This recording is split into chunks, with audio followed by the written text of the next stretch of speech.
Halo teman, jumpa lagi denganku Awang Kagunan dan tamu spesialku kali ini ada Mbak Wiwi. Biasa nyapanya Mbak Wi.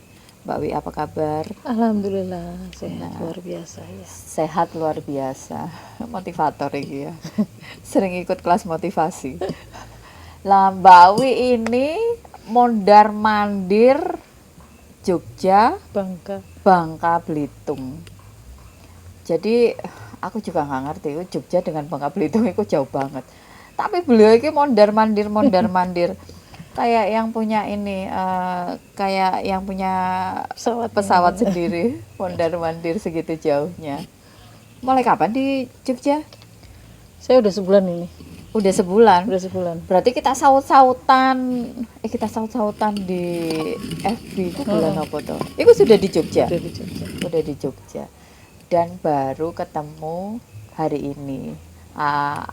Iki bayar utang janji ya. Bayar utang janji yang udah lama. Bayar utang janji.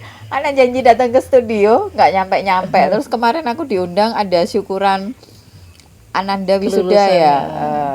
Itu aku nggak bisa datang. Kebetulan aku udah punya janji dan di studio lagi banyak orang. Mbak Wi, update terbaru. Apa itu? Ya apa yang dikerjakan? Aku aktivitas ya. Ya sementara ini tugas negara masih jagain anak-anak. Kemarin kan ngadepin sidang. Yang cowok kan sidang. Kemudian yang cewek ujian, anak yang kedua si Caca masuk ujian profesi. Itu kita dampingin sampai wisuda. Kebablasan sampai sekian kan. Sebulan ini. Tapi ya sambil ngerjain pesanan-pesanan yang kita bikin itu, ekoprint. Bisnis lancar? Bisnis lancar. Rumah tangga aman? Aman, alhamdulillah. Alhamdulillah. Anak-anak baik-baik saja? Baik-baik saja. Nah, itu yang paling penting. 3 hal itu paling penting. Padahal nyebar ya, Bangka, Jogja, Magelang satunya lagi. Oh, yang satu di Magelang? Magelang, di asrama. Oh, di asrama. Ya terpisah-pisah. Tapi yang paling penting itu suami aman, anak aman, bisnis aman, dan kita sendiri juga aman ya. Nah, aku mau cerita tentang aku mau ngulik tentang apa tuh? Piye carane membangun kemandirian anak-anak. Karena kan dirimu sering mondar-mandir. Bapaknya ada di Bangka, anaknya ada yang satu di Jogja, yang satu masuk asrama di Magelang. Nah, kan orang ketunggon ini ceritanya. Iya. Nah, orang ketunggon. Mungkin selepas ini yang SMA mandiri ya? Bapaknya apa anaknya nih yang dibahas kita? Dua-duanya. Dua-duanya, sorry. Aku batuk gak sebu-sebu. Nah, anak dulu. Piye carane membangun kemandirian anak-anak? Dengan cara apa dirimu memberikan teladan dan pelajaran? Karena itu sangat penting untuk kehidupan mereka ke depan kan? Iya betul. Mungkin kelas balik ya. Dari kita masih muda dulu. Sebenarnya awal pernikahan saya tuh tahun 95, ini udah 27 tahun. Awalnya LDR. 3 tahun saya di Cirebon. 7 tahun ya. 7 tahun saya di Cirebon sampai anak saya umur 3 tahun baru saya nyusul ke Bangka. Itu kita udah apa ya? Kecil, anak saya 2. Didikan kemandirian itu kita bangun dari kecil. Jangan sering-sering apa-apa harus mama. Intinya itu, kamu harus bisa nih sendiri, makan harus bisa sendiri, apa-apa harus bisa sendiri. Kemudian komunikasi dengan anak. Anak punya masalah harus cerita. Terus menurutmu gimana harus? Jangan kita harus gini-gini. Bukan kita menekankan solusinya selalu ada di mama, enggak. Dia solusi dulu baru kita diskusikan. Itu salah satu mental yang aku berikan untuk anak-anak. Intinya kalau kita bangun kemandirian dari kecil, kemudian besar mereka sudah merasa butuh mama. Setiap saat memang butuh mama, tapi enggak semuanya. Hari-hari itu butuh mama gitu. Itu mandiri. Jadi saya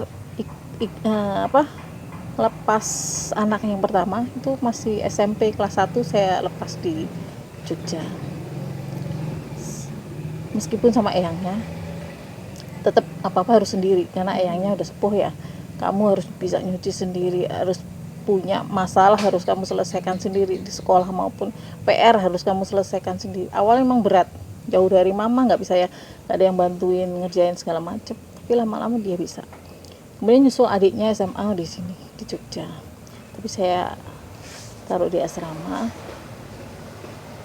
Yang melo awal-awal naruh Caca di asrama, yang melo mamanya malah. Ini bisa nggak ya anak ini? Anaknya biasa aja. Oh, anaknya biasa aja gitu. Biasa aja, dia udah lepas mama gitu. Sampai berhari-hari saya nangis sendiri gitu, ngelepas anak cewek jauh. Kemudian cuman sehari saya nemuin dia terus aku tinggal gitu.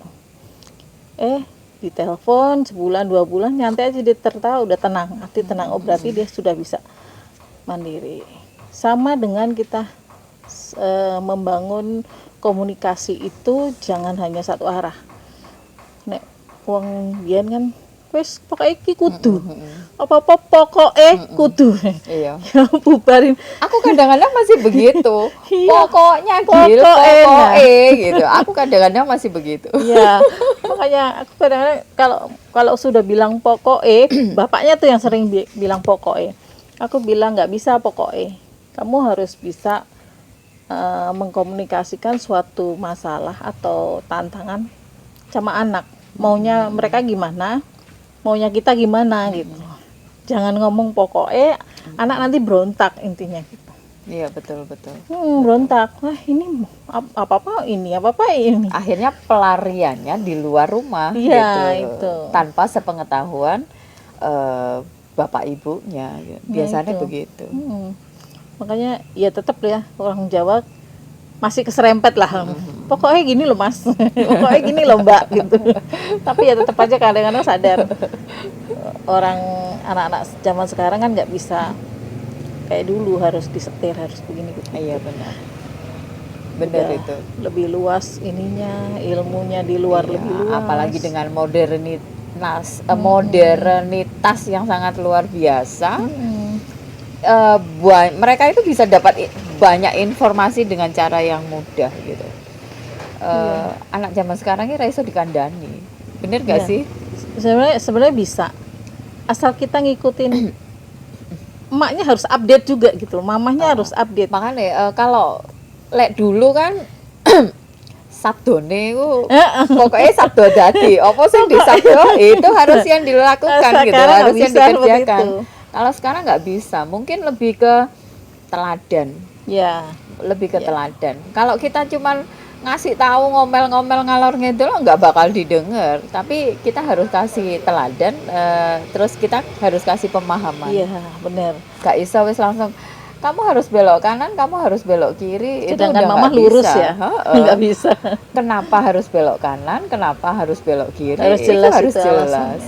Itu tuntutan anak-anak sekarang ini. Tapi sebenarnya asik juga dengan itu, kita bisa melepas kalau memang ini dunia makin keluar makin kejam kan. Di luar rumah kita udah nggak tahu seperti apa. Anak-anak harus kita siapin ngadepin tantangan di luar sana itu gimana. Sepakat. Gitu. Kalau di rumah emang aman, ruang aman itu ada di rumah bagaimanapun. Apalagi dengan persaingan yang sangat luar biasa sekarang. Gitu. Iya benar. Iya benar. Terus juga. Satu lagi, saya nggak pernah nuntut anak saya harus berprestasi, nggak pernah nuntut.